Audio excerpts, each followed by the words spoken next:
So, hello everyone, good evening.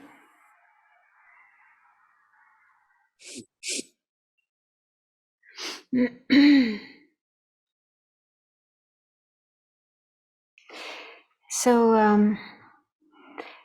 think we can start. So, as usual, we start with recitation of some prayers. Following that, we'll do some meditation related to what we have been learning about in this class. And so, while reciting the prayers, if you can, imagine the Buddha in front of you. You can imagine many Buddhas and Bodhisattvas if you wish, if you're able to, but at least try to imagine the one figure of Shakyamuni Buddha. You can imagine that he embodies all the Buddhas and Bodhisattvas, all the objects of refuge.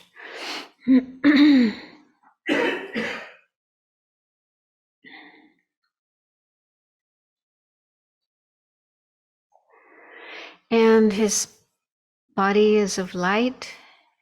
Every aspect of the visualization is made of light, transparent and radiant. And remember the excellent qualities of the Buddha, his universal, unconditional compassion and love for every sentient being throughout space, not excluding any sentient being. Even those who are really difficult, who are acting in harmful ways, in deluded ways, creating a lot of suffering for others and for themselves. So even those beings, the Buddha sees them with love and compassion, no anger, no judgmentalness. He's just dedicated to helping each and every one of us to be free of all our suffering, and especially the causes of suffering, ignorance and other afflictive states of mind, attachment, anger, and so on. So he knows how that can be done. He's done it himself. And he's dedicated, committed to helping every other living being do the same and reach his state of full enlightenment, Buddhahood. So have the feeling the Buddha is someone you can rely on for guidance and help.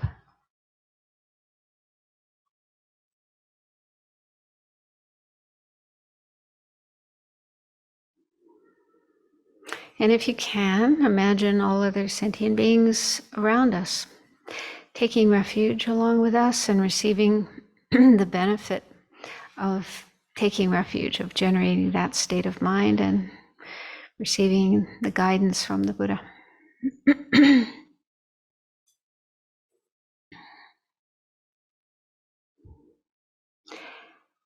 So we have the prayers on the screen.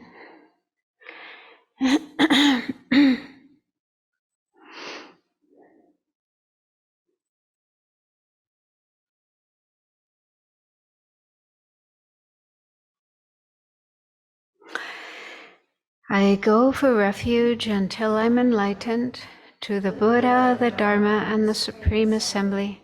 By my practice of giving and other perfections, may I become a Buddha to benefit all sentient beings. I go for refuge until I'm enlightened to the Buddha, the Dharma, and the Supreme Assembly. By my practice of giving and other perfections, may I become a Buddha to benefit all sentient beings. I go for refuge until I'm enlightened to the Buddha, the Dharma, and the Supreme Assembly. By my practice of giving and other perfections, may I become a Buddha to benefit all sentient beings. May all sentient beings have happiness and the causes of happiness. May all sentient beings be free from suffering and the causes of suffering. May all sentient beings be inseparable from the happiness that is free from suffering. May all sentient beings abide in equanimity, free from attachment for friends and hatred for enemies.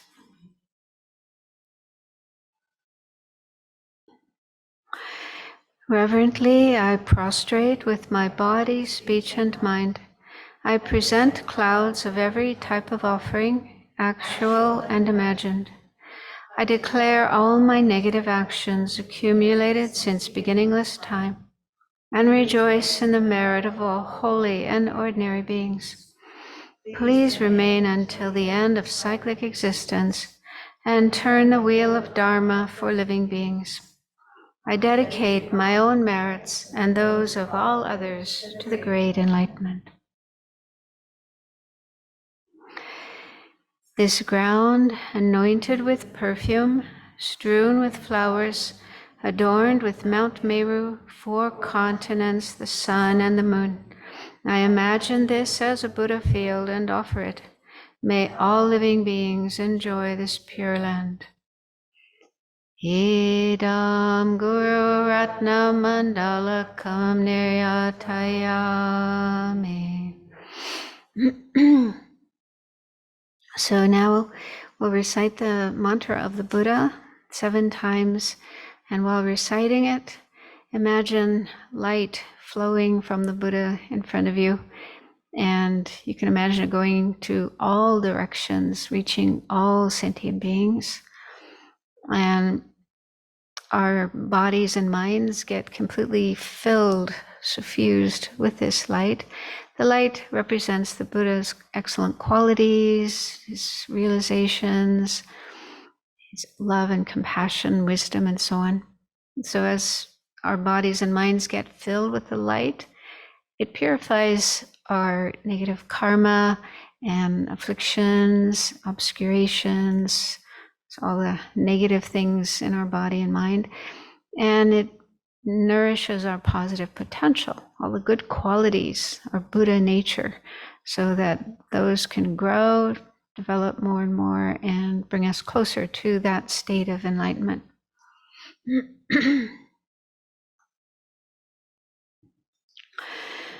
Tayata Om Mune Mune Mahamanaye Soha. Tayata Om Mune Mune Mahamanaye Soha.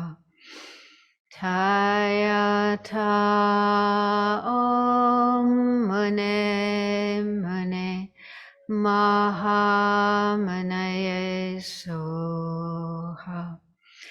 Tayata Om Mune Mune Mahamanaye Soha. Tayata Om Mune Mune Mahamanaye Soha. Tayata Om Mune Mune Mahamanaye Soha. Tayata Om Mune Mune Mahamanaye Soha.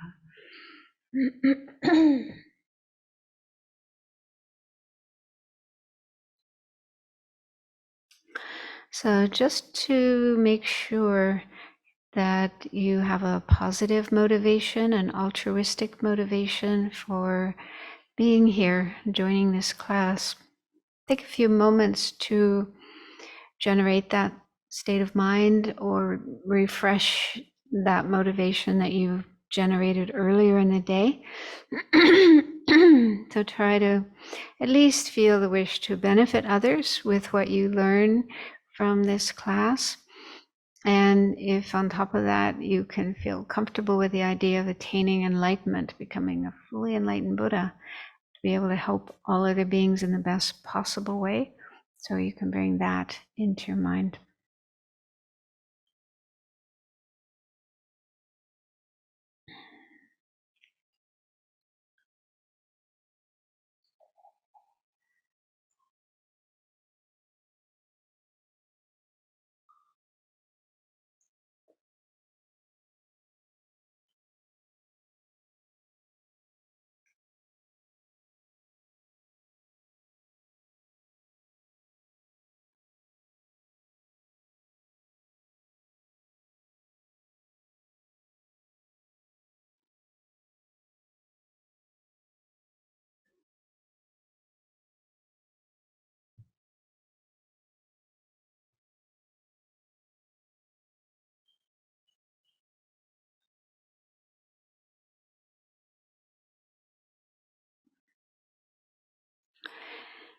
And so we're learning about the four establishments of mindfulness, also known as the four close placements of mindfulness.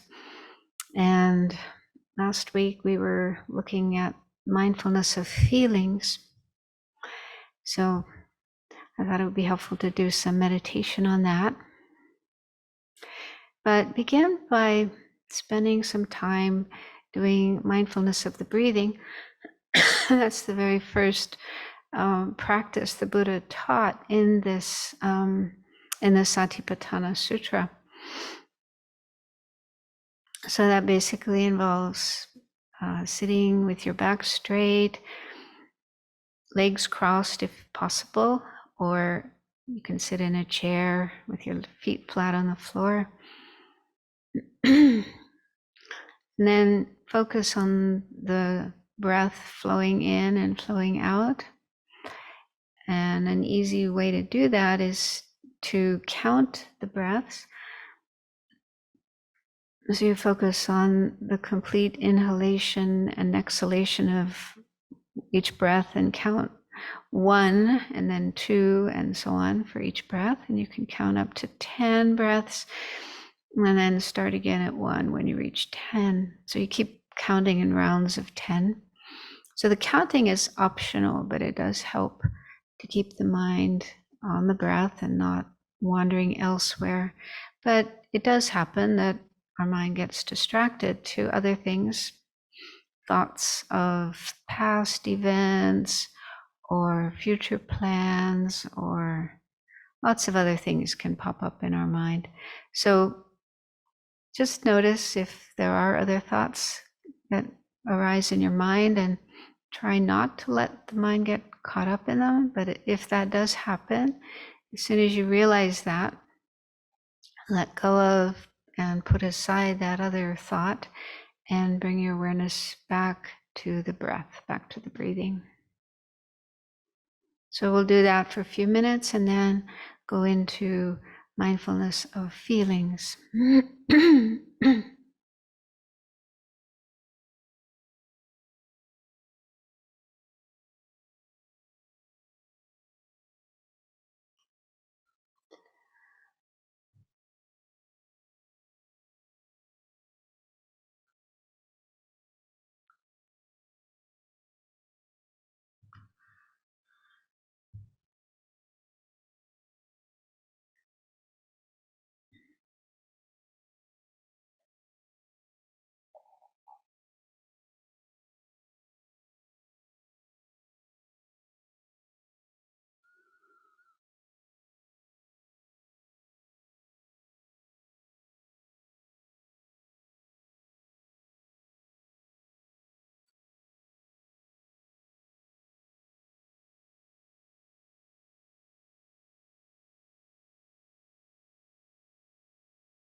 So now continue to be aware of the breath coming in and going out, but see if you can expand your awareness so that you become aware of any feelings that occur. So that doesn't mean you have to actively search for feelings. Just continue being aware of the breath coming in and going out, but at the same time be on the lookout for any feelings. And again, there are 3 types of feelings: pleasant feeling, unpleasant feeling, and neutral feeling, neither pleasant nor unpleasant. And so if you do become aware of any of these feelings, just notice them, be aware of them without getting caught up in thinking about them, conceptualizing about them, worrying about them, or anything like that. Just notice them. And you can mentally label pleasant feeling or unpleasant feeling or neutral feeling, but then go back to observing the breath coming in and going out.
Now, try to notice if any of your feelings are permanent. Do any of them remain continuously without changing, without disappearing?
And do the same investigation with feelings you experienced in the past. Can you remember any feeling you ever had, even a very intense feeling of pleasure or a very intense, painful or unhappy feeling that was permanent, that remained without changing, without disappearing?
So I don't know about you, but what I notice in myself is when there's a pleasant feeling, I want it to last. I hope that it will last and not go away, not disappear. And I might even try to do things to make it last. But they usually don't work. And then with unpleasant feelings, unpleasant experiences, there's more like a fear that they will last, that they're going to be there forever and never go away. And yeah, but if you check, do a reality check, is there any unpleasant feeling, painful feeling that does stay permanently, then it's hard to find one.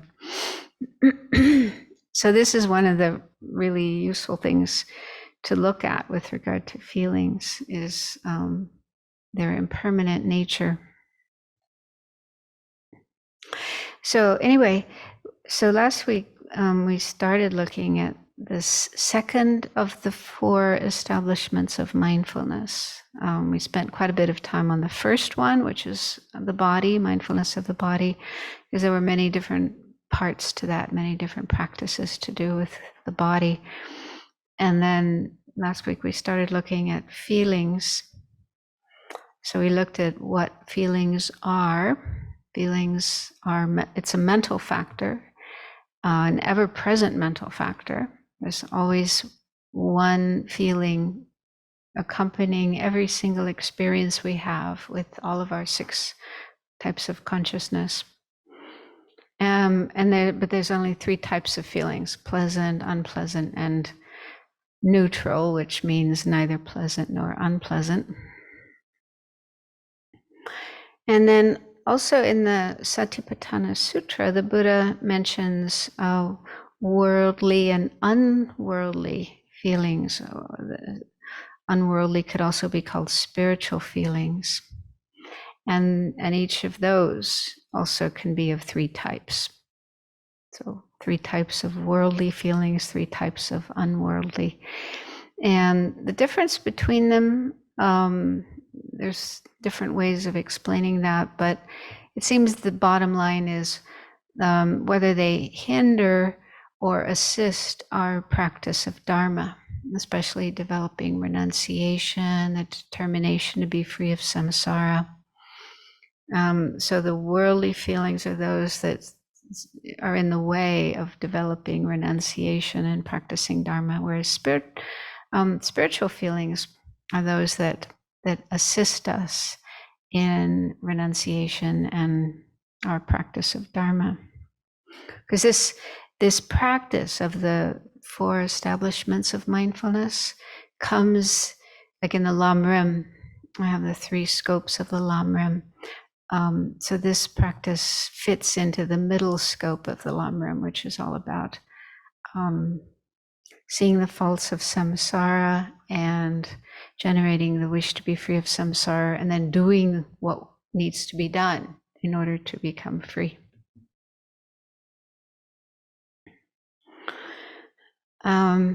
And one of the books I've been looking at is by Bhante Gunaratana, called The 4 Foundations of Mindfulness in Plain English. And he's really good at that, putting things in kind of simple, everyday language. And so he calls those 2 types of feelings, instead of worldly and spiritual, he calls them harmful and beneficial. And he says that the harmful ones, the harmful feelings, are those that are connected to the 3 poisons, the 3 poisonous states of mind of attachment, aversion, and ignorance. And so he says they have those as their underlying tendencies. Okay, so underlying desire or attachment, underlying pleasant feelings is desire or attachment. Okay, so that's what underlies pleasant feelings. And then underlying unpleasant feelings is aversion or anger or hatred. And then underlying neutral feelings is ignorance or confusion. So those 3 types of feelings then are connected with the 3 poisonous states of mind. And then if we're not careful, if we're not mindful when those feelings arise, then they can serve to increase and perpetuate those 3 poisonous states of mind, those tendencies, making them more and more habitual. They're already habitual. They've been in our mind from beginningless time, so we're deeply familiar with them, but they become even more so by allowing pleasant feelings to increase our attachment and unpleasant feelings to increase our aversion, and then neutral feelings to increase our ignorance. So a little later, I'll share a bit more from Bhante Gunaratana's book, but just over the past week, preparing for this class, just some things that I've been thinking about with regard to feelings. So one is, feelings are probably more subtle and difficult to notice compared to the body. I mean, the body is something we can experience with all 5 of our senses. We can see our body, we can hear our body if our body makes noises, we can smell it if there's an odor, we can taste it. You know, if you lick yourself, this is usually a salty taste, or just the taste in our mouth, even when we're not eating, right? There's usually a taste in our mouth. So in that way, we're experiencing our body with taste. And then, of course, the tactile sensations, all the different bodily sensations we have. So that's another way we can experience our body.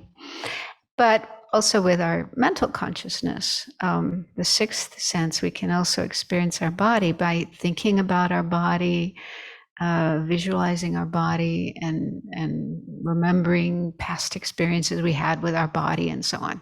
So with all 6 senses, we can experience our body. But when it comes to feelings, They're not physical things, so we can't see them.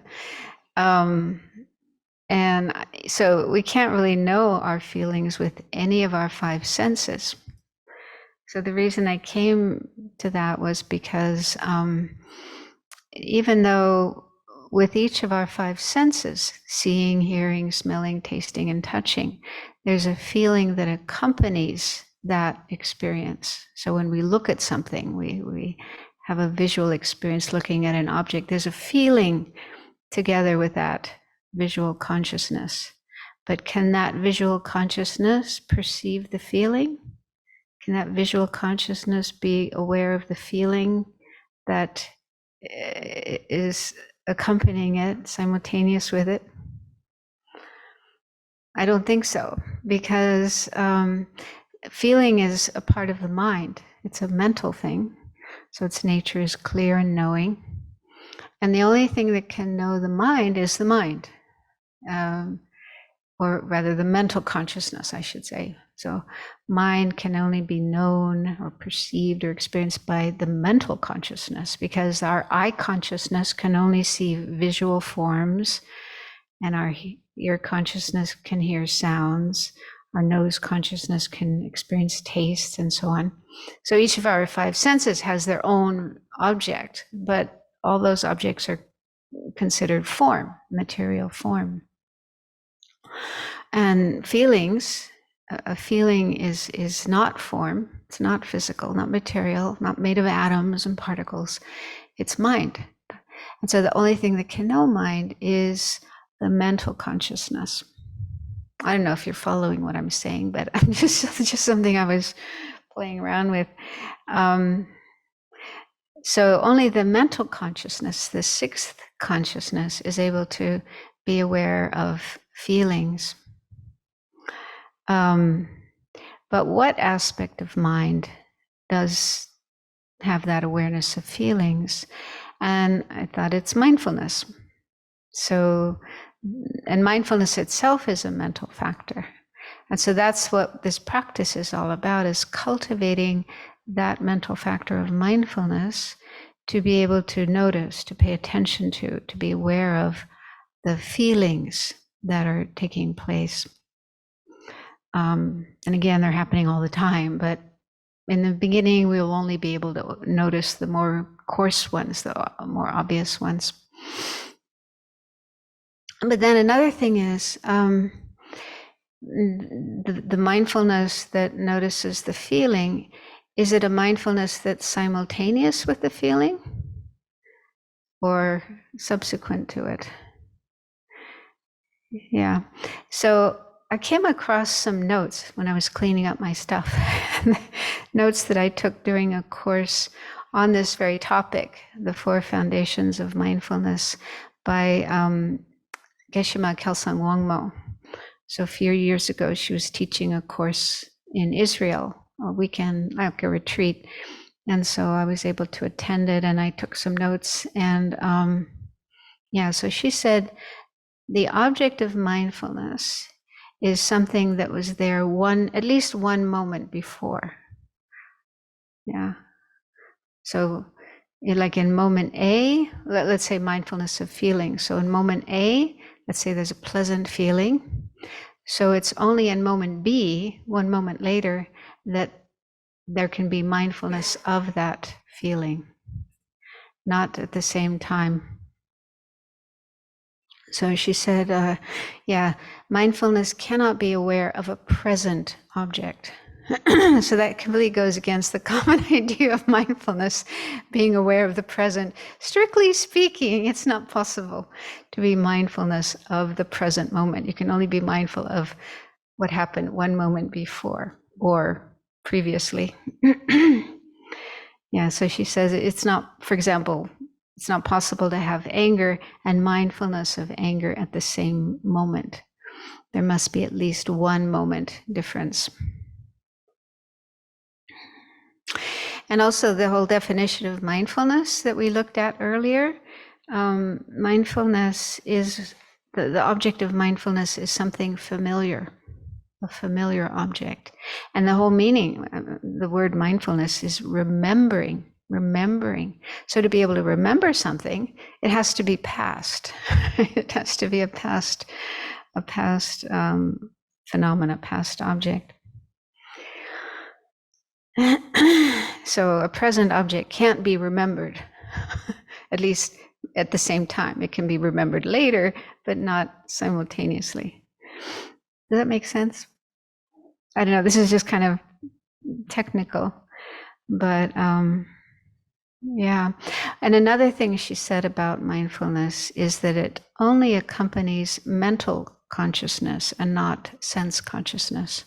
So mindfulness is a mental factor that can only be together with a mental consciousness. So again, that confirms that what it is that notices feelings is the mental factor of mindfulness, and it accompanies a mental consciousness that is remembering a feeling that took place at least one moment before. Does that make sense?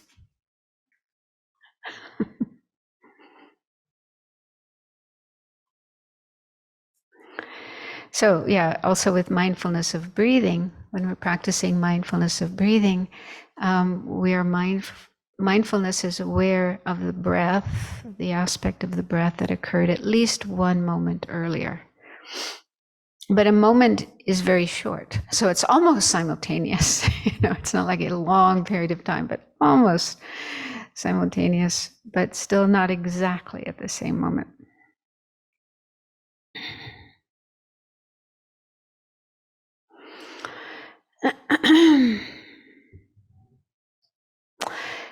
And then another thing I was thinking about with regard to feelings,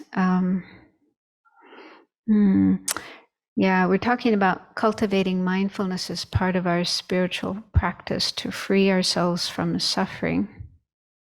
So we're using mindfulness in a specific context, but I think mindfulness is something everybody has, whether they're on a spiritual path or not. It's a mental factor that everybody has, like to be able to remember, keep in mind the things you're supposed to do, like take your child to school and show up at work at a certain time and do your work and so on.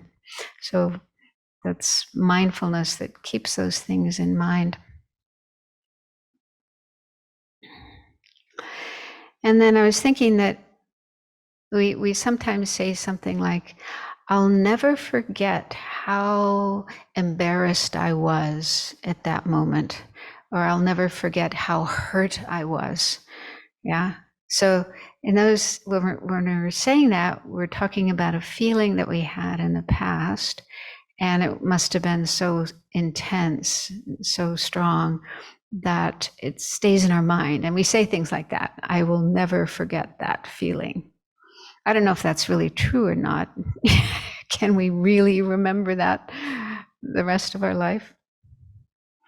But we can, at least for a while, we can remember strong feelings or emotions that we had in the past, even after many months or many years.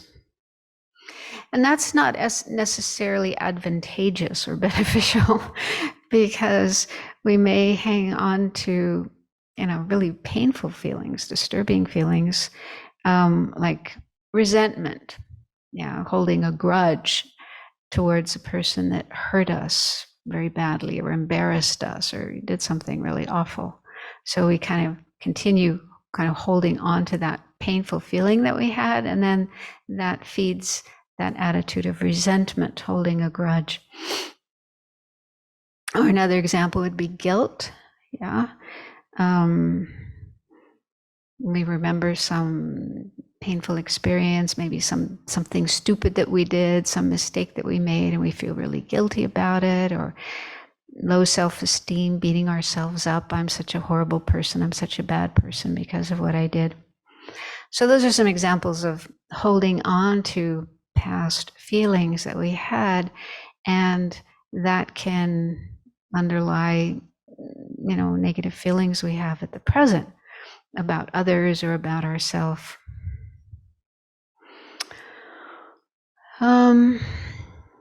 Yeah. So in a way, that's mindfulness, but in a negative way. But then I was also wondering, can mindfulness be afflicted? Can it be an afflicted state of mind in those kind of cases, holding on to old negative feelings? And in the, I think it's in Samsara, Nirvana, Buddha, Nature, goes through the afflictions. Oh no, maybe it's an earlier book that went through all the mental factors. Yeah, I think volume 2. And it did mention that according to a Sangha, mindfulness as well, there's a group of 5 object ascertaining mental factors: concentration, wisdom, mindfulness, I think belief, and aspiration. That according to a Sangha, they only accompany virtuous states of mind. But Vasubandhu has another opinion. He says those 5 accompany every state of mind. They're all ever present.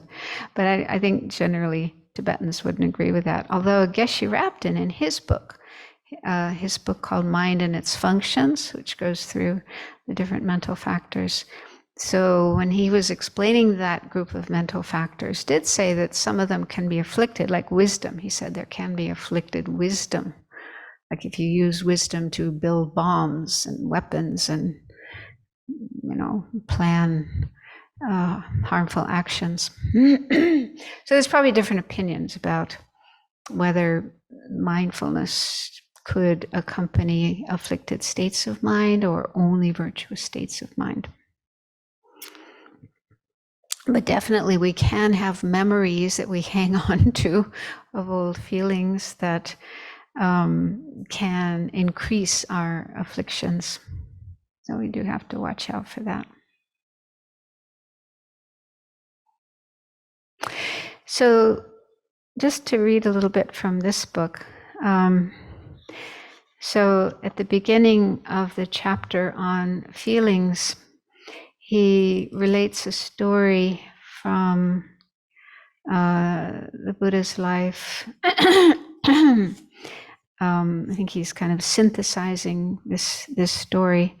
One of the Buddha's disciples was a householder named Nakulapita, and he was very, very old.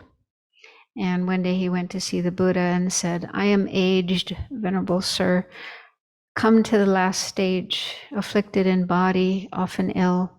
Let the Blessed One instruct me." And the Buddha said, "So it is, householder. If anyone carrying around this body of yours were to claim to be healthy, even for a moment, what is that other than foolishness? You should train yourself thus. Even though I am afflicted in body, my mind will not be afflicted." So I think he was in his 90s and his body was pretty worn out and probably a lot of physical suffering. And so the Buddha's advice to him was, even if your body is afflicted, don't let your mind be afflicted. So Nakulapita was very happy, thanked the Buddha, and then went to Shariputra to ask for further clarification of what the Buddha said. And Shariputra said, "A person who is unfamiliar with the teaching of the Buddha regards the 5 aggregates as his self. With the change and decay of these aggregates, there arises in him sorrow, lamentation, pain, grief, and despair. Thus he is afflicted both in body and in mind.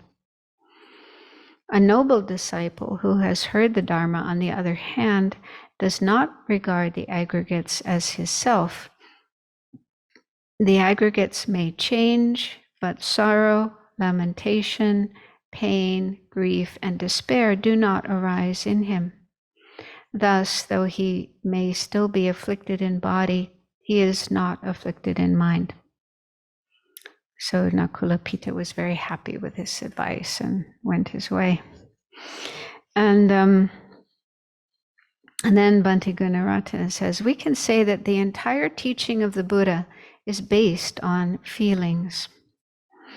Toward the end of his life, after 45 years of teaching, the Buddha said, "Bhikkhus, I have taught only two things, suffering and the end of suffering." And this story of Nakulapita points to the essence of the Buddha's teaching on ending the feeling of suffering.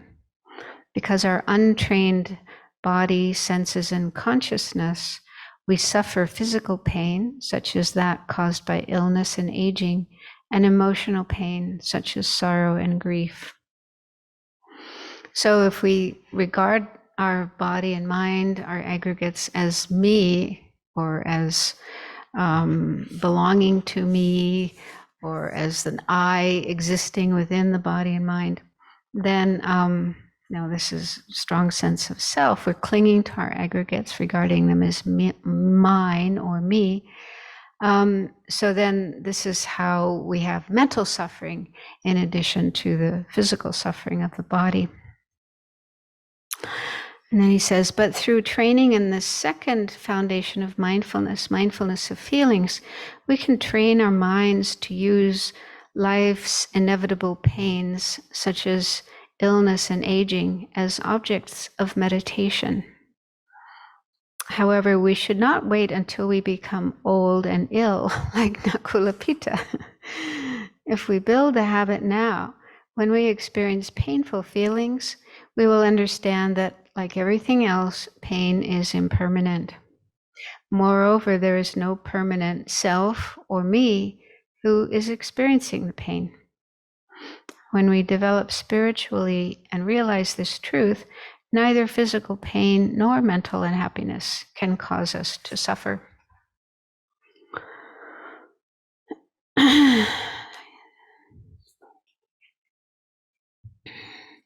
So then, when we do notice a pleasant feeling in our experience, what should we do with it? How should we relate to it?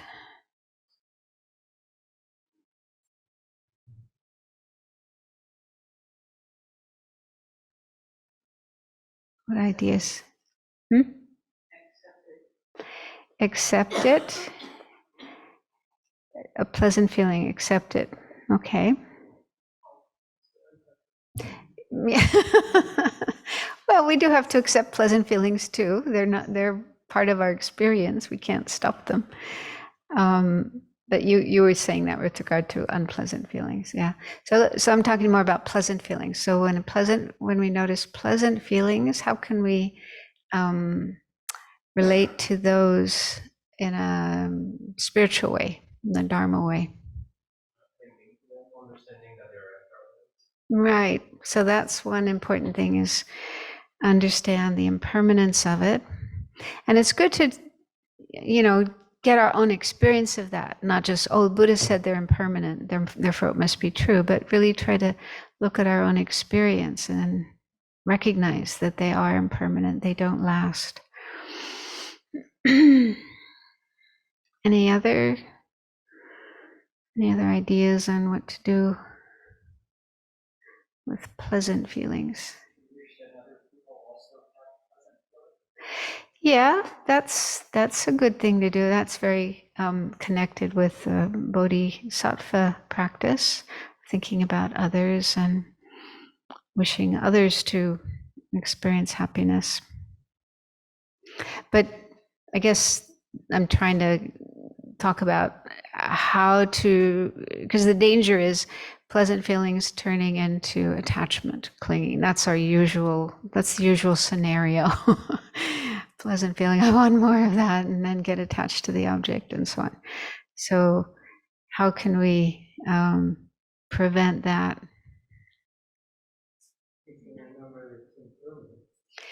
Remember impermanence, yeah, that's what Dunya said. This too will pass, yeah.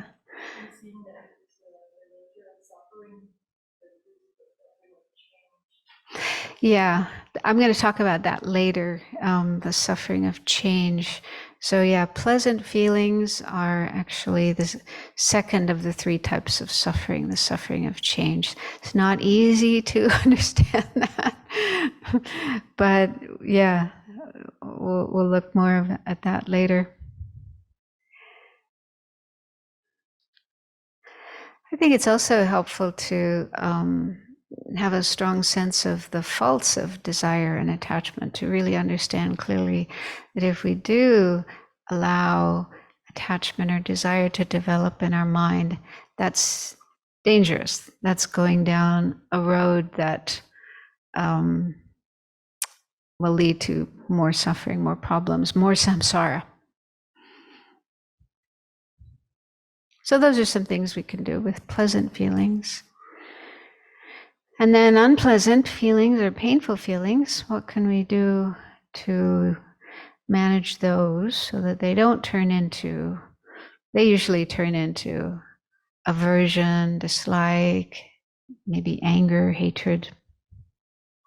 So how to stop that from happening?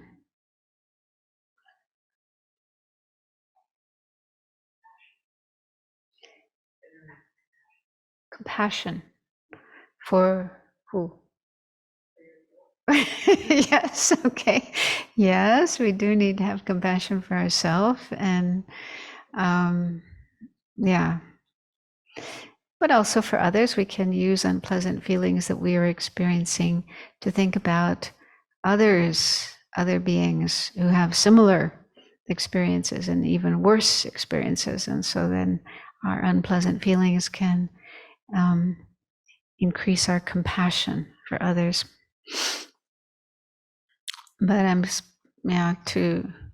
to avoid anger, aversion, those kind of minds to arise, what can we do? Yes, yeah. Have very clear understanding of the faults of anger. What would happen if we do let ourselves get angry, where that would lead us.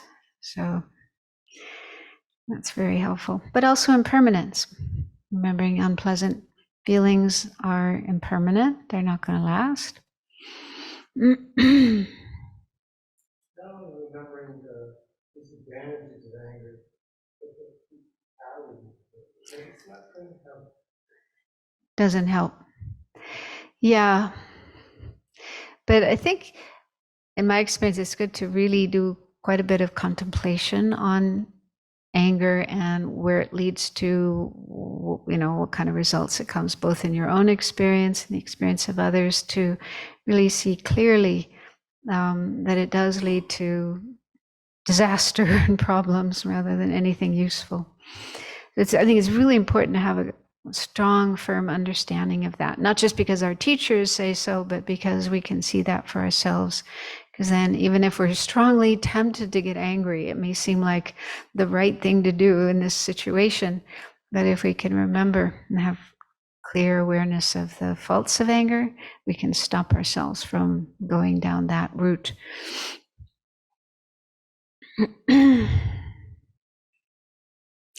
Yeah, so I think initially we need to contemplate these points until they become very firm in our mind, and after a while, I'm hoping that you don't need to think about these things anymore, but it just becomes automatic. You just know as soon as a pleasant feeling arises, you just know it's not good to let it turn into attachment or desire or an unpleasant feeling. You just know that it would be disaster to turn into anger. So I was thinking of an analogy, like very appropriate for here. If you're working outdoors and the conditions are very dry, like they are right now, and you're having to work with fire or some kind of tool that makes sparks, you're going to be super, super careful because we're so aware, we're so convinced of the dangers of a fire starting. And once a fire starts, it can destroy so many things, buildings and forests and so on. So we're super, super careful, knowing that even a tiny spark can lead to disaster. So in a similar way, this tiny spark of a feeling, a pleasant feeling or an unpleasant feeling, if we're not careful, if we don't manage it carefully, then it can lead to disaster.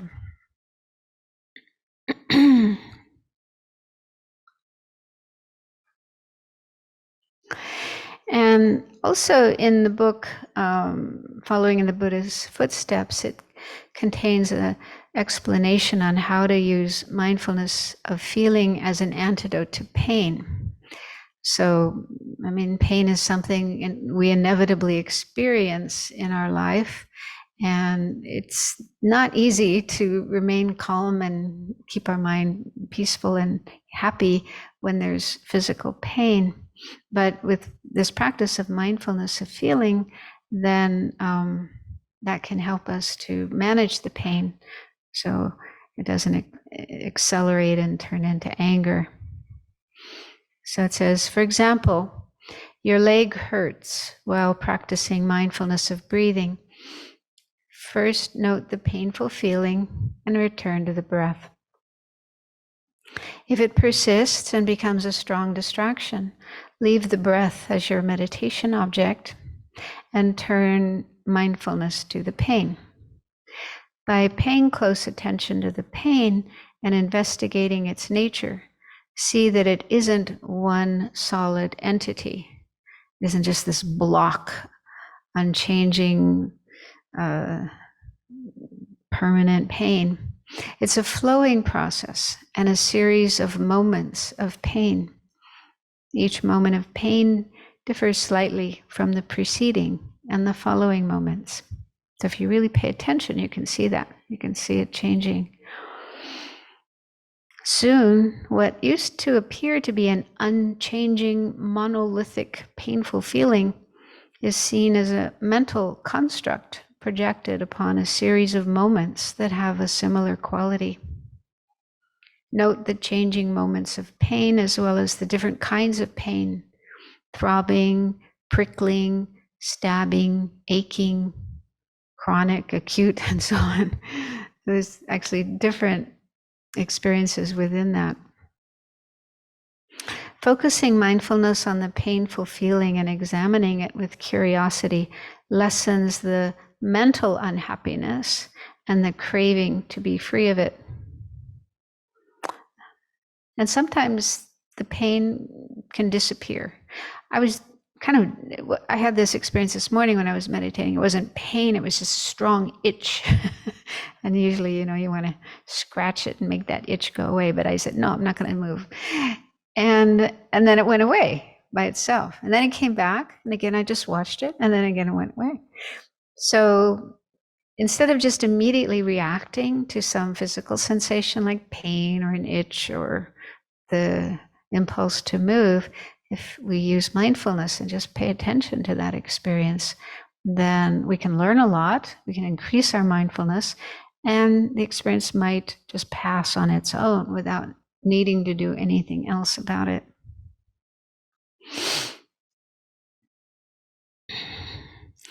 And then it goes on, similarly, a happy feeling that arises in meditation can be taken as the object of mindfulness of feelings. If the happiness goes unexamined, we run the risk of being attached and clinging to it, wanting to recreate it, longing for it to occur again. Such craving becomes a major source of distraction in meditation. So usually, without examining or understanding, we react strongly to pleasant, unpleasant, and neutral feelings.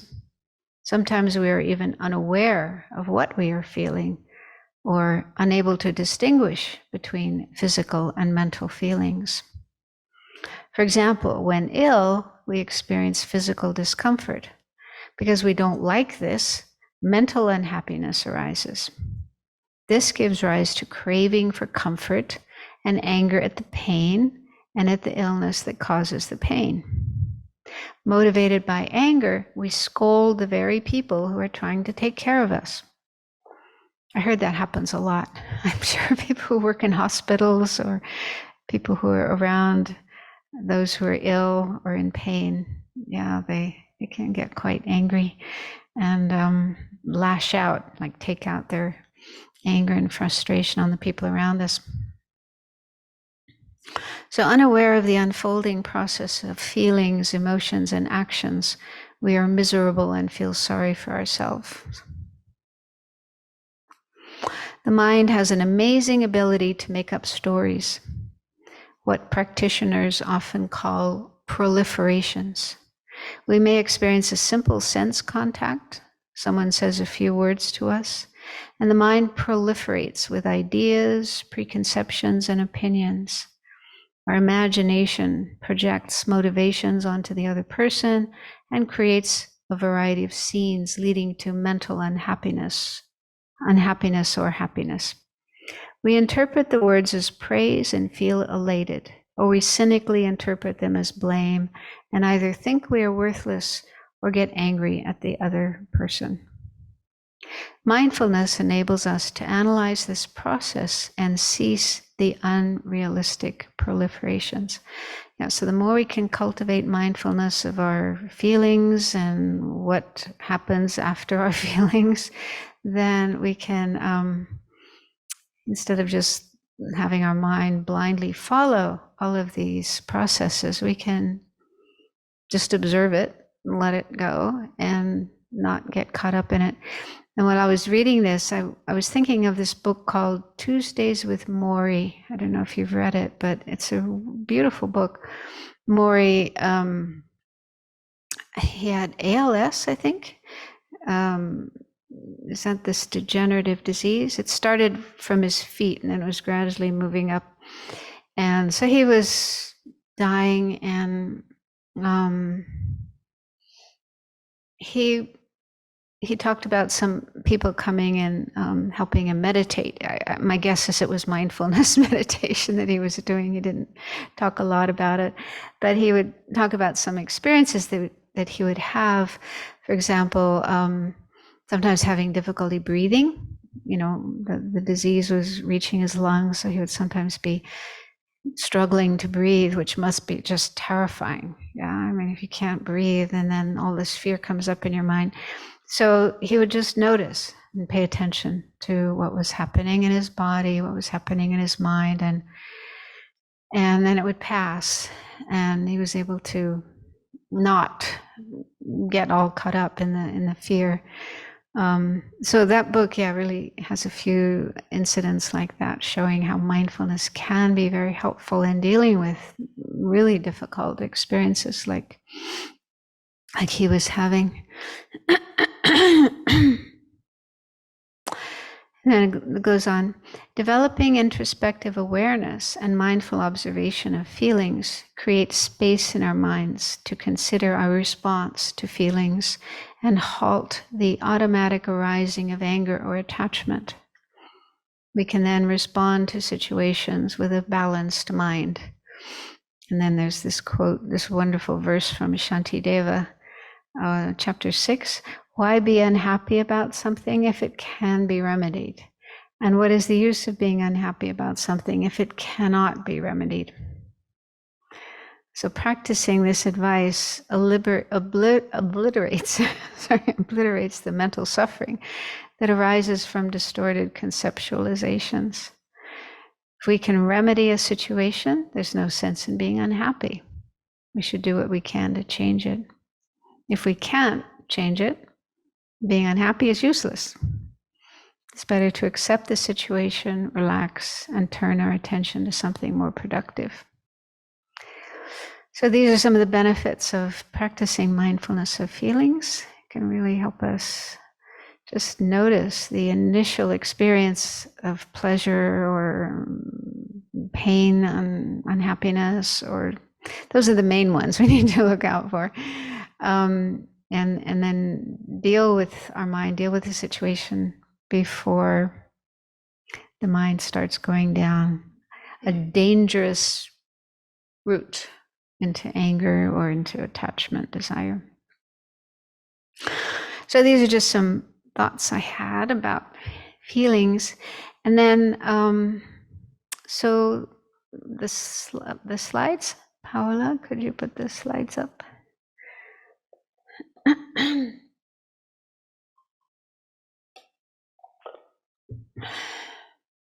Okay, so this is something that was already mentioned, Venerable Pema. So it's actually mentioned in Lama Tsongkhapa's Lamrim Chenmo, Great Stages of the Path, in the section on the middle scope, when explaining the 3 types of suffering. So you've probably all heard that explanation many times. But this is a somewhat unusual way of explaining the 3 types of suffering, correlating them with the 3 types of feelings. So, so he starts with pleasant feelings, contaminated pleasant feelings, because again, Buddhas have pleasant feelings, Arhats have pleasant feelings, but those are not contaminated. Contaminated means still caught up with afflictions, mainly ignorance, other afflictions, and karma. So in the minds of ordinary beings who still have these afflictions, who are still under the influence of ignorance, the feelings we have are contaminated feelings. So our contaminated pleasant feelings are the suffering of change, which is usually mentioned number 2 of the 3 types of suffering, but that's the one he starts with. And he gives the analogy of an open wound. So if we have a wound on our body, it's kind of open and raw. And if you put something soothing on the wound, he says cool water, but maybe some nice soothing medicinal cream. So if that is applied to the wound, then there's a pleasant feeling. It feels good, but it's only temporary. So that pleasant feeling will eventually fade and the pain will come back. The wound is still there, so the pain will return. And Geshe Zopa, in his book, Steps on the Path to Enlightenment, his commentary to the Lamrim Chenmo, says, this is the meaning of the suffering of change. All feelings of pleasure eventually change into suffering again. So all the pleasant feelings we have, as long as we're still ordinary beings in samsara, they're not real pleasure. They're not real happiness. They're temporary, and they don't completely remove our suffering. So they're just like a temporary respite from our suffering.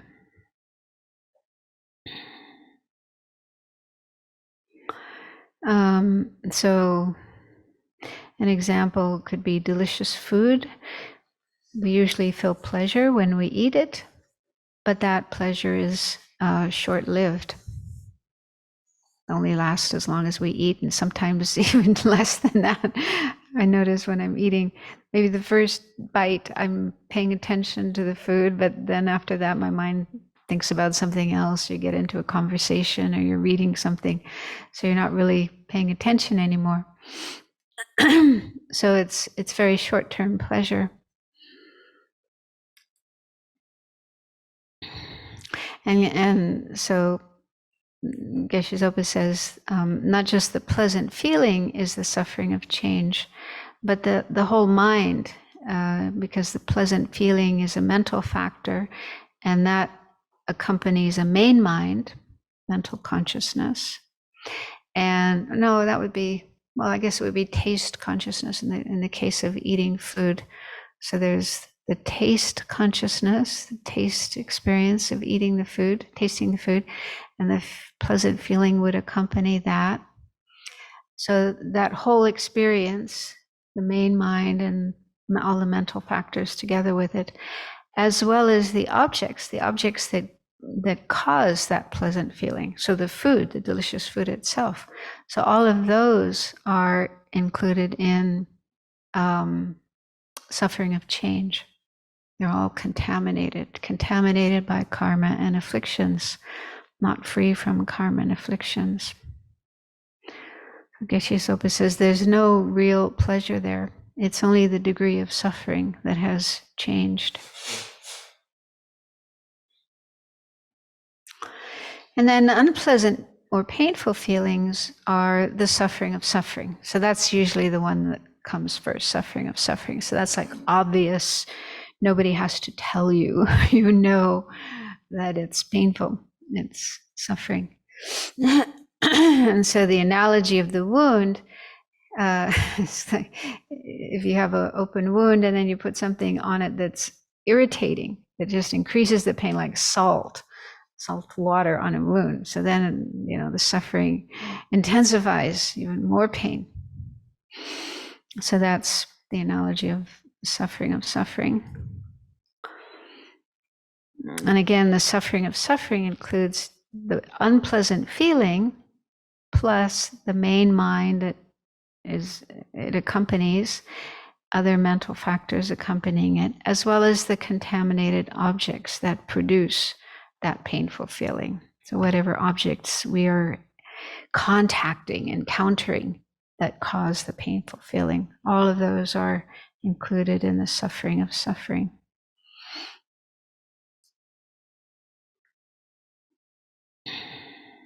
So that's not difficult to understand.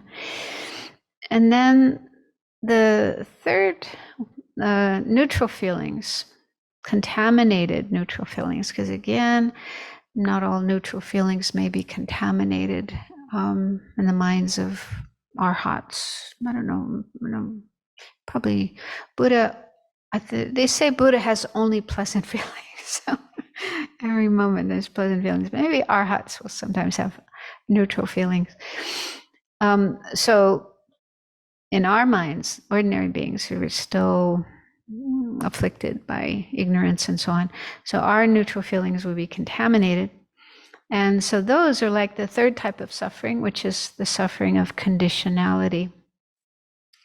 And in the analogy of the wound, this is just the wound itself. So even when there's nothing soothing applied to it, nor something irritating applied to it, but just the wound itself, just having that wound there itself is very, a bad thing. It's not at all ideal, because there's always the potential, even if it's not experiencing a great deal of pain at a given moment, there's the potential that, it could become painful if it's touched or gets worse or gets infected or whatever. So there's always the potential for future pain. So so what Lama Tsongkhapa says is contaminated neutral feelings coexist with dysfunctional tendencies, and that's why they are the suffering of conditionality.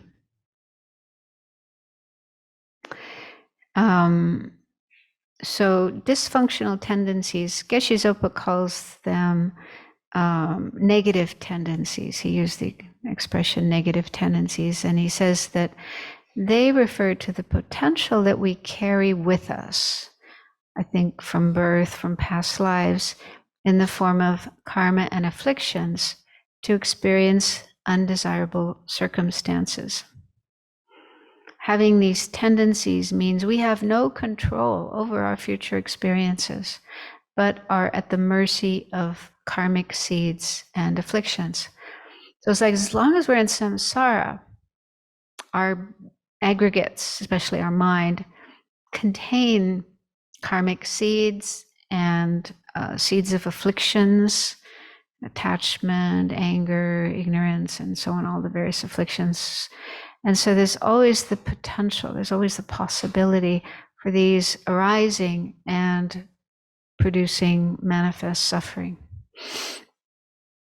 So even when we're experiencing neutral feelings, neither pleasant or unpleasant, there's the potential there in the form of our afflictions and our karmic seeds, the potential, any moment, something could happen to spark off those causes of suffering, and then an experience of suffering would occur. And we have no control, we're not in control. So he says, although we want happiness and no suffering, we have no power to bring this about due to having these negative tendencies. So as long as we're in samsara, not free from contaminated karma and afflictions and their seeds, there's always the potential for future suffering to arise, even if it's not happening at the moment. So it's like being in a very precarious situation. Like any moment, something could happen and we would be experiencing suffering. And we have no power, no choice, no control to stop that from happening. So this is not easy to understand. This third type of suffering, suffering of conditionality, is, I say it's the hardest one to understand. But it's important to understand because this is our situation. This is the situation we are in. And we need to recognize it so that we generate the strong determination to get ourselves out.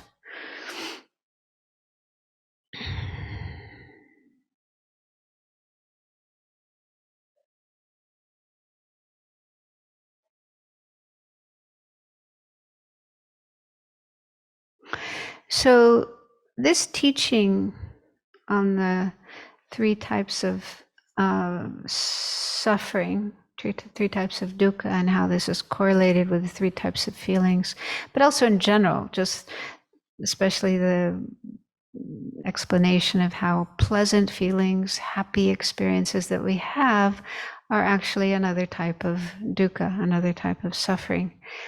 So this kind of teaching can lead to feelings of depression or despair, because it seems like, well, there's no real happiness in samsara, and it's going to take a long time to get out of samsara. I'm going to be in samsara for a long time. That means I have nothing but suffering, nothing but dukkha for a really, really long time. And so thinking in that way, we could feel depressed, which isn't a very positive or healthy state of mind, because we won't feel much joy about practicing or about being with people. And even when we are with people, we might be withdrawn, unhappy. I don't think that's likely to happen here. Abby has a very joyful environment and, yeah, joyful way of life. But it could happen elsewhere. It definitely happened to me in the first couple of years when I started learning Buddhism. Yeah, I was kind of like that. And His Holiness addresses this in Samsara Nirvana Buddha Nature. He says, with all this talk about dukkha, suffering, we may mistakenly believe that Dharma practitioners must relinquish all of their usual activities that bring them happiness, and that there is no happiness until we reach nirvana. Yeah, so it's kind of easy to think that way. This is not the case at all. In fact, it is important to have a happy mind while we practice the Dharma. As we go deeper into practice, we realize that there are many types and levels of happiness and pleasure. Having food, shelter, clothing, medicine, and friends bring us some well-being, enough that we can practice the Dharma without being in dire suffering, which would make practice difficult. So we do need a certain amount of basic necessities and also closeness with other people, just to, be able to have the energy to practice Dharma and the joy in practicing Dharma. As we practice more, we discover the pleasant, relaxed feelings that come from improving our concentration and the internal peace arising from living ethically. So then we do start to experience more spiritual happiness. So, the happiness, the pleasant feelings that come from Dharma practice, cultivating more love and compassion and altruism and the joy in practicing Dharma and living ethically and so on. So that brings a certain amount of happiness and joy and contentment. And that boosts our practice of Dharma, and we want to practice more. As we lessen our attachment and open our hearts to others, the joy derived from connecting with others on a heart level and helping them brings a sense of fulfillment that is greatly superior to any sense pleasure that money and possessions can bring. Now, so we start to see that spiritual happiness is actually more satisfying, more meaningful than worldly feelings of pleasure that we get from having money and eating delicious food, listening to nice music. So that kind of pleasure is obviously very short-lived and not really that satisfying.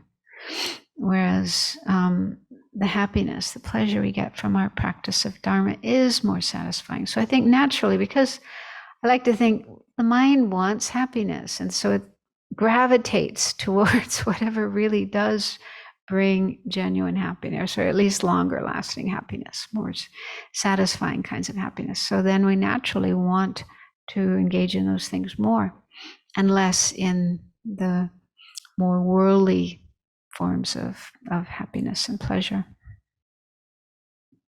So anyway, the point is there is happiness even while we're on the path. It's not, the happiness of nirvana that's totally pure and it's going to last forever. But at least it's happiness that sustains us and sustains our practice and enables us to have the joy, the energy to continue our practice. And Bhante Gunaratana in his book makes some similar comments. He says, unlike his ascetic contemporaries, the Buddha did not categorically reject all pleasant feelings, nor did he categorically recommend unpleasant experiences for their supposedly purifying effect. So you probably heard that at the time of the Buddha, and still today in India, there are practitioners, non-Buddhist practitioners who engage in different kinds of ascetic practices and even almost like self-torture. Like there's one practice they do where they sit in the middle of 4 bonfires and then under the hot sun, which is like the 5th fire, and they just sit there.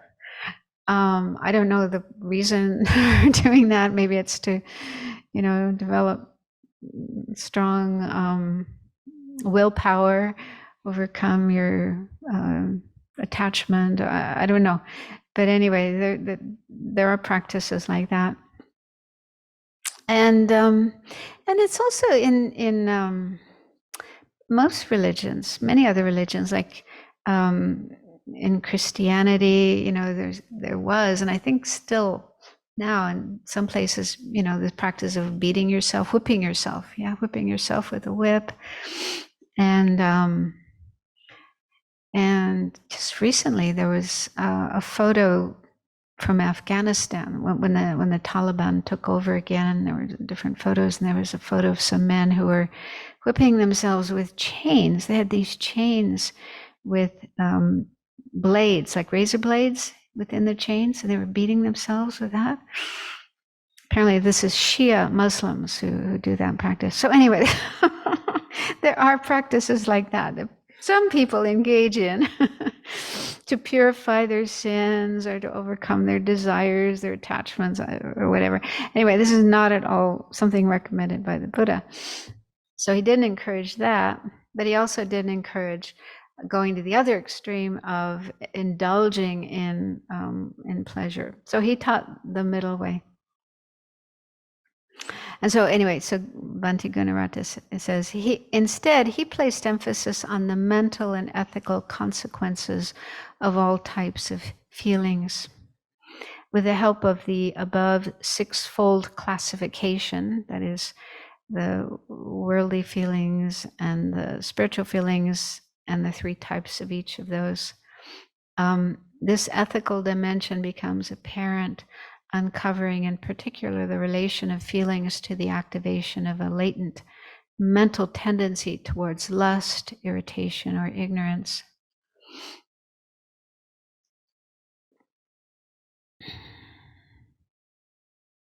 Yeah, so basically, Buddha pointed out the importance of paying attention to these feelings and how they arise from underlying tendencies, afflictive tendencies, and how they could lead to further perpetuation of those. And so Buddha put more emphasis on dealing with feelings rather than external practices to, um, create unpleasant feelings for oneself.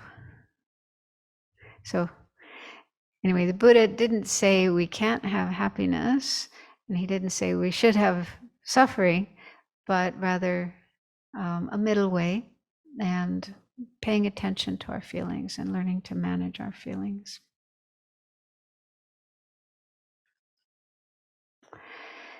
Okay, so then another correlation with feelings, the three types of feelings. The next slide. So you've probably encountered this as well if you've had teachings on the 12 links. So feelings is one of the 12 links, link number 7. And it said that feelings can lead to craving, which is link number 8. So the way it works is when we have pleasant feelings, experiencing pleasure will lead to one type of craving for more pleasant feelings. So that's easy to see. We want happiness, we want pleasure. So when there's pleasant feelings, then we have craving for more of those and for the objects that give rise to them. So that type of craving increases. And then when we have painful feelings, unpleasant feelings, that leads to craving to be separated from unpleasant or painful feelings. So there's a craving to make that stop, to make that go away, or to get away from it. So that's another type of craving. And then the third, neutral feelings. When we have neutral feelings, this leads to craving for them not to diminish. So neutral feelings aren't really pleasant, but they're also not unpleasant. And so it's like the status quo. We just want things to continue like that. There's a certain comfort, a certain stability in that. So we want that to continue. We don't want them to diminish.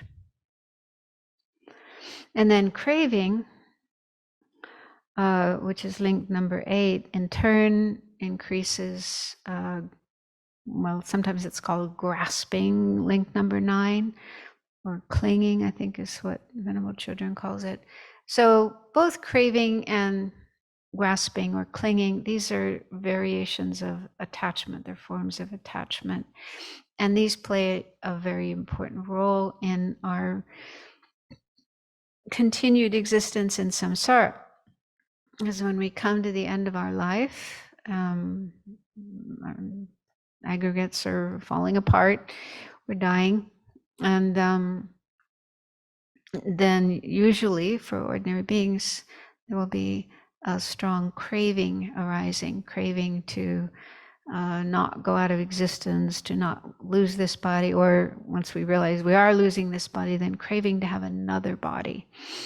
And so that intensifies and leads to link number 9, grasping or clinging.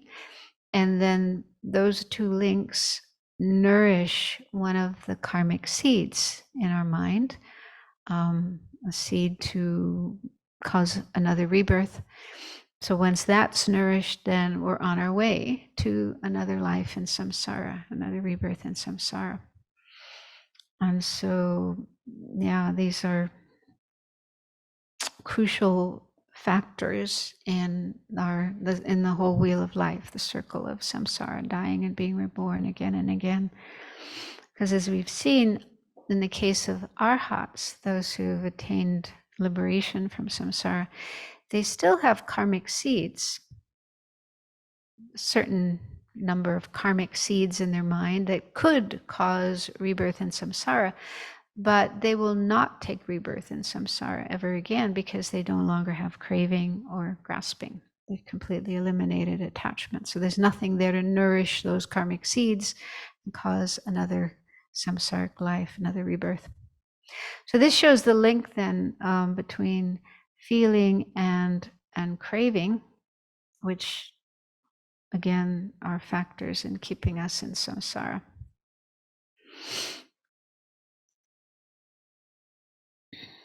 And I was thinking with regard to this explanation and the previous one we saw where it said pleasant feelings can lead to attachment, unpleasant feelings can lead to anger, hatred, hostility. But here it's saying experiencing pain or unpleasant feelings leads to craving to be separated from unpleasant or painful feelings. So then I was speculating, is that the same kind of reaction or two different reactions? Like having a painful feeling, an unpleasant feeling, and then having the craving to be separated from that, as opposed to that leading to anger or aversion or hostility. Seems like that's aversion. Yeah, it's a kind of aversion. I don't like that experience. I want to be away from it. I want to get it away from me. Kind of low level aversion. And then it could increase, especially if we're not able to get rid of that painful feeling or that object immediately, then it could increase. It could turn into very strong anger or hatred or hostility. It happens so fast. I had this experience when I was in Singapore. Myself and another nun did an animal liberation. We went to the market and bought some crabs, live crabs, and then we took them down to the sea. We said prayers and mantras for them, and then we were going to release them into the sea. And the crabs, they're tied up with strings because they have these sharp pinchers. Is that what you call them? Pinchers? And so, claws, whatever. Anyway, these sharp things, they go like that. And so, and whoever's selling them, has them all tied up. And so before putting them into the sea, you have to cut the string so they can move. And so it's really tricky to cut the string, because as soon as the string gets cut, they start going like this, and you can easily get injured. So it's kind of a tricky thing, holding the crab with one hand, cutting the strings, and trying to avoid getting pinched by them. So I was doing pretty well. I was managing, but one of them managed to, catch me. It was really painful. And I was holding it, I think I was holding it with my right hand, and I just threw it into the air. It was just such an automatic reaction. Get away from me, that hurts. And then I immediately thought, oh no, because where we were, there were rocks. It was all rocky. And I thought, oh no, he's going to land on the rocks and get injured. And so I felt so bad. And then he was okay. The crab, he got up and he started moving towards the sea. Then I thought, oh no, he's only half untied, only half, one of his claws is untied. The other one is so tied up that he can't go in the sea like that. So I was chasing after him to try to catch him. He was too fast. But I was also still kind of scared about getting pinched by him. But it was just so remarkable, that immediate reaction, get away, this craving to be separated from that unpleasant feeling, and not thinking about, what would happen to the crab. I didn't want to hurt him. It was just so fast. So that's why I say it's just such an automatic thing. And if we're attacked or threatened, it's quite difficult not to have that craving to protect ourselves and avoid pain. Unless you're a highly accomplished practitioner.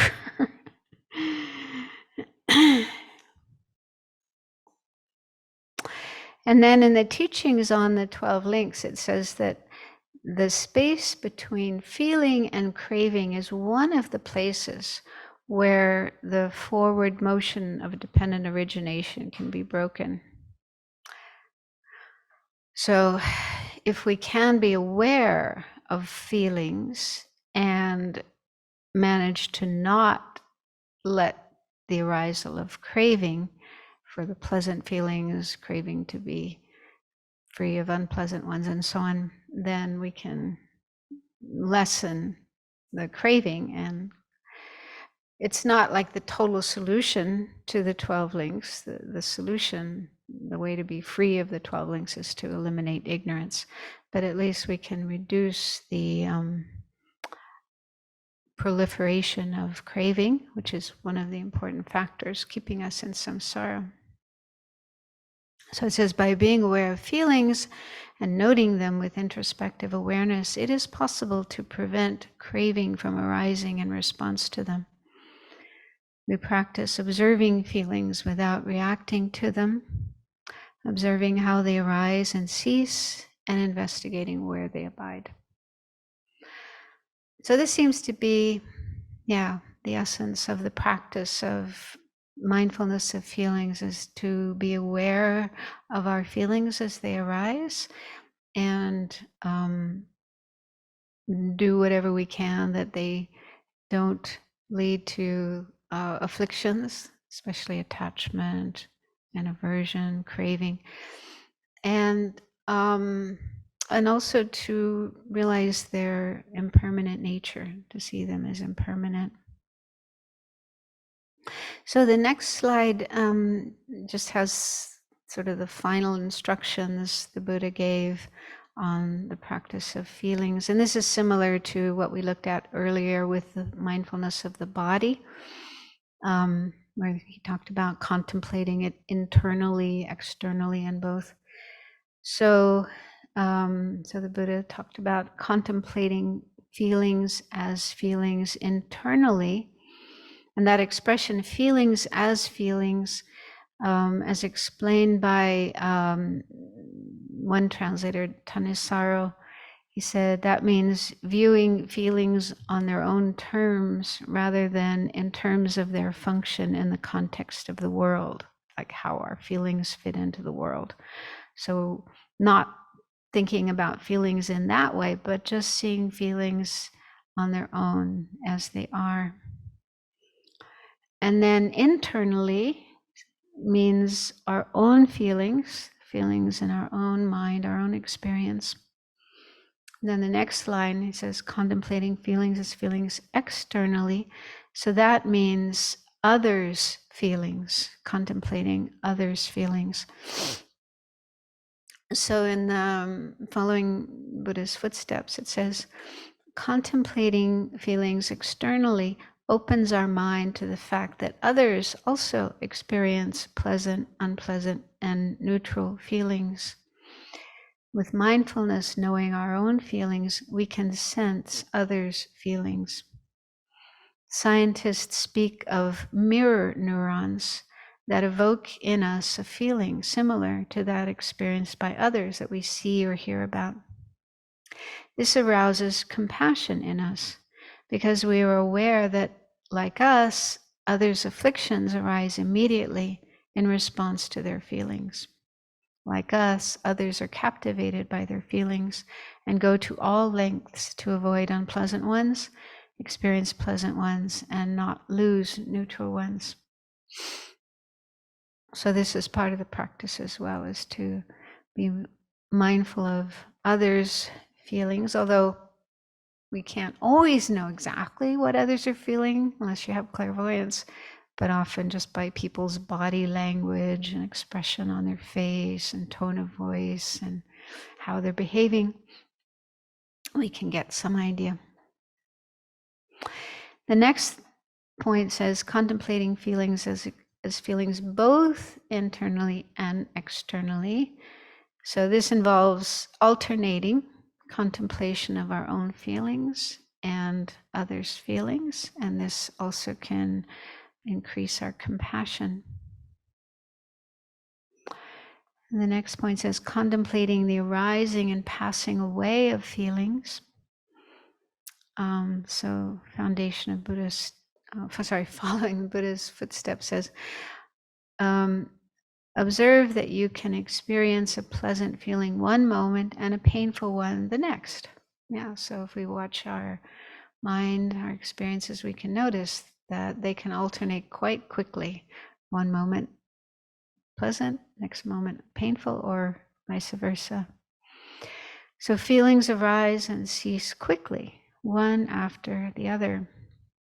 Contemplating the ceasing of pleasant feelings especially makes obvious their unsatisfactory nature. So even if we want to hang on to them, we want them to last, but we're not able to. So it's better to just accept them and let them go. Then the next one says, contemplating there are feelings. So I think this is something, it would be like a later stage of practice after you're more familiar with feelings and how they arise and pass. So after some time, cease focusing on feelings as being pleasant, unpleasant, or neutral, and cease observing their arising and passing away. Be mindful simply that there is feeling. So you don't need to differentiate it, but just awareness of feelings. Experience feelings as impersonal phenomena. Do not identify with them and do not grasp them as I or mine. In this way, abide peacefully. So that's the last one. Abiding freely, not clinging to anything in the world.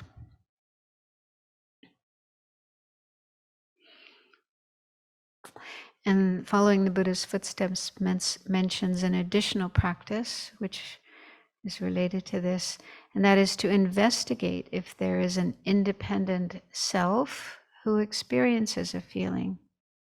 So when feeling happy, investigate who is experiencing this feeling. These contemplations lead to relinquishing grasping at feelings.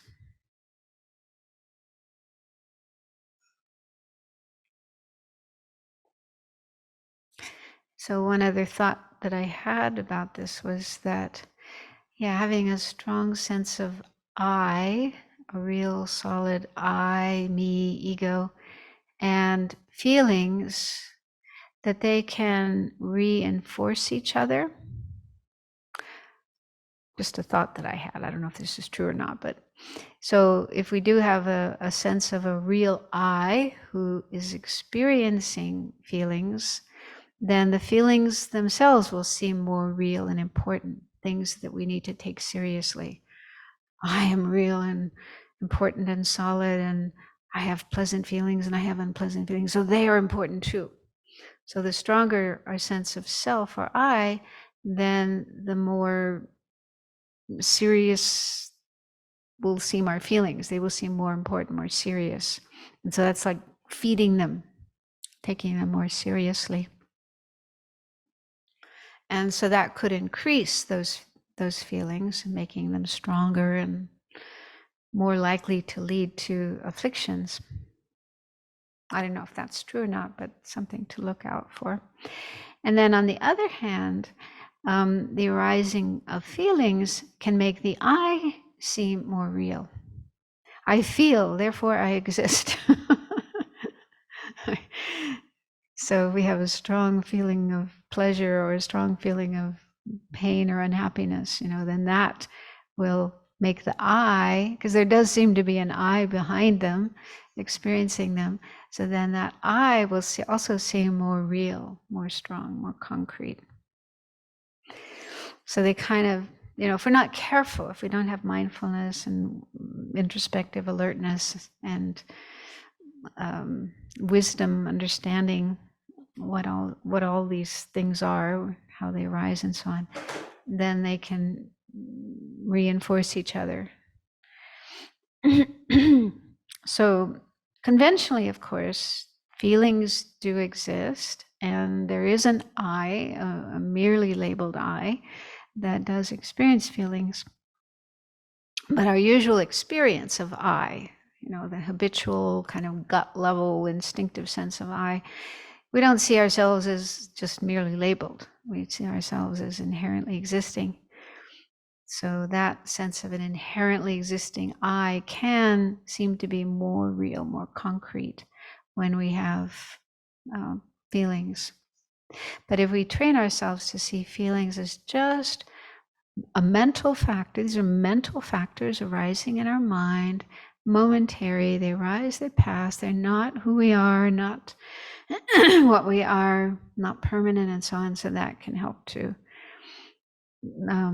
lessen the likelihood of feelings, increasing our sense of I.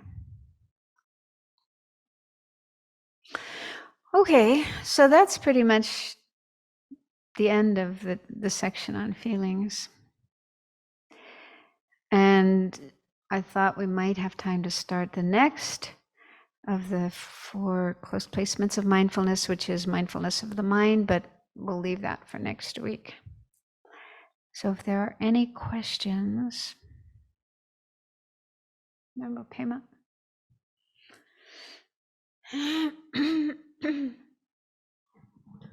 Wonder what's the difference between contaminated pleasant feelings and the feeling of bliss in the mind of a non-Arya?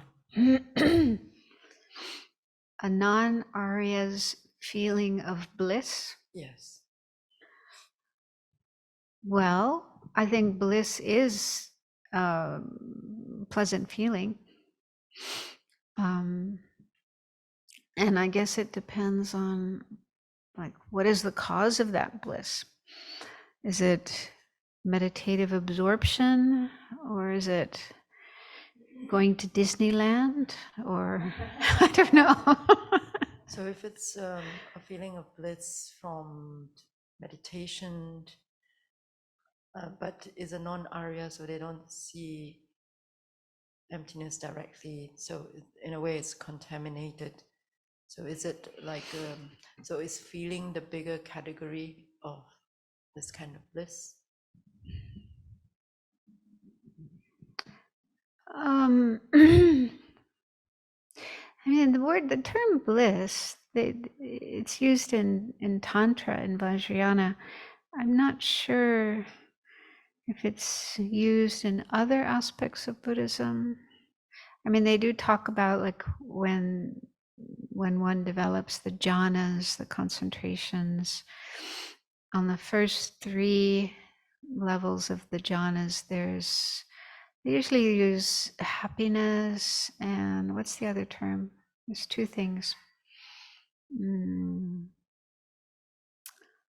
Joy, I think. Is it pliability? Is it pliability, Venerable? No, pliancy. Sorry. That's something else. Yeah, actually, when that's right. They do talk about bliss when you attain calm abiding. With the attainment of calm abiding, they say that pliancy is one thing. That's a mental factor, but there's also physical bliss and mental bliss. I can't remember the whole sequence. There's all these different experiences that you have, but they do use the word bliss. They do talk about bliss. So yeah, so that is non-tantric. That's just talking about calm abiding. And yeah, you don't have to be an Arya. Even non-Buddhist can attain calm abiding. So there is bliss experienced. And yeah, I think they would say that bliss is the mental factor of feeling, pleasant feeling, but probably much better. They say that kind of bliss is much more satisfying, more enjoyable than any ordinary, like those who haven't attained calm abiding. Even the bliss of sex, eating food, whatever ordinary bliss we may have, is nothing compared to the bliss of calm abiding. So within bliss or within pleasure, there can be many different levels, many variations. But I think all of them would be the mental factor of feeling. That's my guess. Not that I have much experience of that, but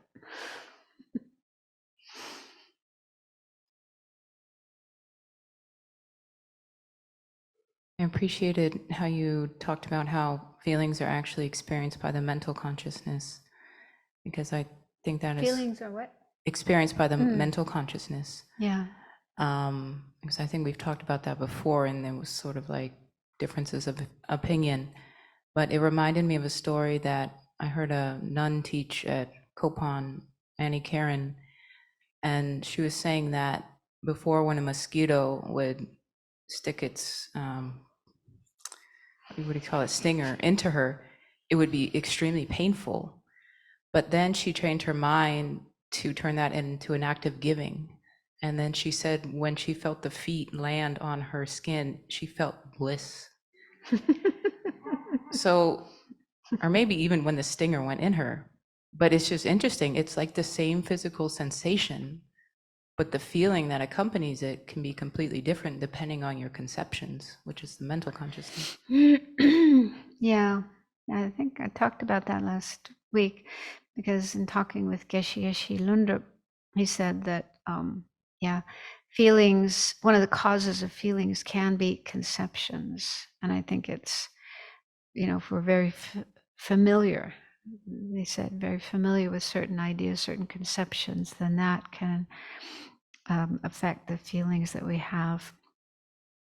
So yeah, if you, like bodhisattvas, they say bodhisattvas are so happy when anyone asks them to give something, and even when they give their body, they have such strong compassion and wish to help others, and any opportunity they have to give, to practice giving to sentient beings, brings them so much joy.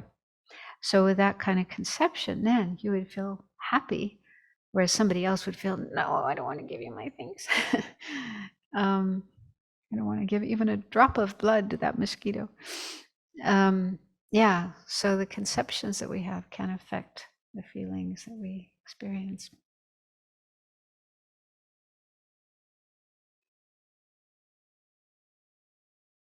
Actually, my question was kind of totally the opposite of that, because when we were talking about experiencing them as in the mental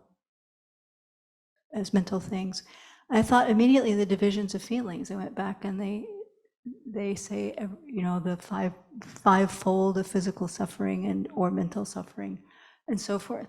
So how does that link get made, or the 18 feelings, where each of the 6 consciousnesses have each of the 3 types? So how to think about that in terms of looking at the divisions of feelings, especially the tactile sensation. There is a definite body sensation of physical pain that we can change, we can do thought training with and change our relationship to it. But I don't know, that was confusing to me. We can talk a little bit about that. Well, okay, so let's use that example of the mosquito stinger going into the skin. So this is something else that I've been wondering about, and I keep wanting to ask one of the Geshis, but haven't had an opportunity. Because, so we have a body consciousness, or tactile consciousness, or whatever you want to call it. So that's one type of mind, and that has an object. Okay, so there's an object of that mind, and I don't know. So the sensation of the stinger going into the skin would be the object of that, and then there's also a feeling. So there's a mental factor of feeling. So ordinarily, people would feel unpleasant, but she's talking about an experience of pleasure, feeling happy, blissful, feeling the stinger going in. So that's taking place in one moment. So very, very, very short moment, one moment. But then what I was talking about was the mindfulness that notices the feeling, that is able to notice. I'm speculating. I'm just not sure. But because of what Geshe-ma Kelsang Wangmo said, mindfulness always takes place at least one moment later, not simultaneous. So the mindfulness of the pleasant feeling or unpleasant feeling would happen in the next moment, not at that same moment that the stinger is going in. And so mindfulness would notice or pay attention to the feeling. But that first moment, there's still the feeling. The feeling is there. Feeling is happening. Feeling is being experienced. I don't know. I'm like I said, I'm not completely sure. I'm still trying to figure this out. Because here we're talking about being mindful of feelings, having mindfulness. That is a pleasant feeling, or that is an unpleasant feeling. So that has to take place the next moment. But in the first moment, there is the feeling, there is the sensation, and there is the feeling. But the mindfulness of it takes place afterwards. The what? Factor of karma?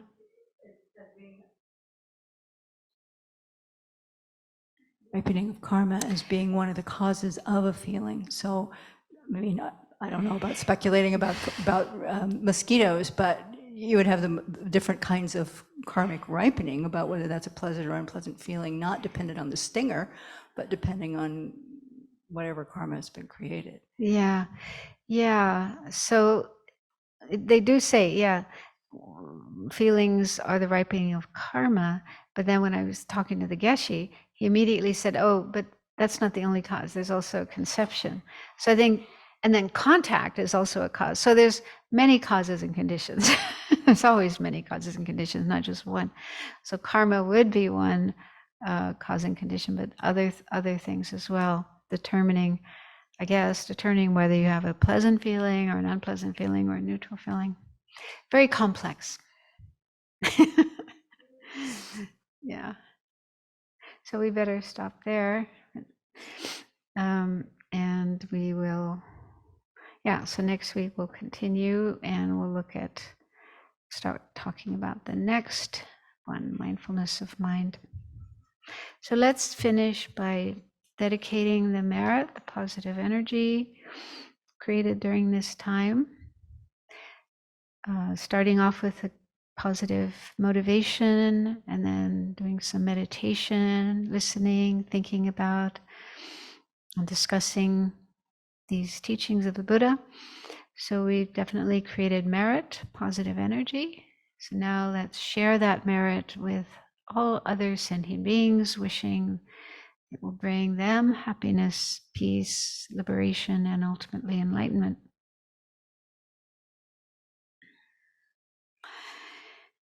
Due to the merits of these virtuous actions, may I quickly attain the state of a Guru Buddha and lead all living beings without exception into that enlightened state. May the supreme jewel, bodhicitta, that has not arisen, arise and grow, and may that which has arisen not diminish, but increase more and more. Incomparably kind and supreme Tenzin Gyatso, the wish-fulfilling, wish-granting jewel, source of every benefit and happiness in this world, may you have a long life and all your holy wishes be spontaneously fulfilled. You who uphold the subduer's moral way, who serve as the bountiful bearer of all, sustaining, preserving, and spreading Manjunath's victorious doctrine, who masterfully accomplish magnificent prayers honoring the three sublime ones, Savior of myself and others, your disciples, please, please live long.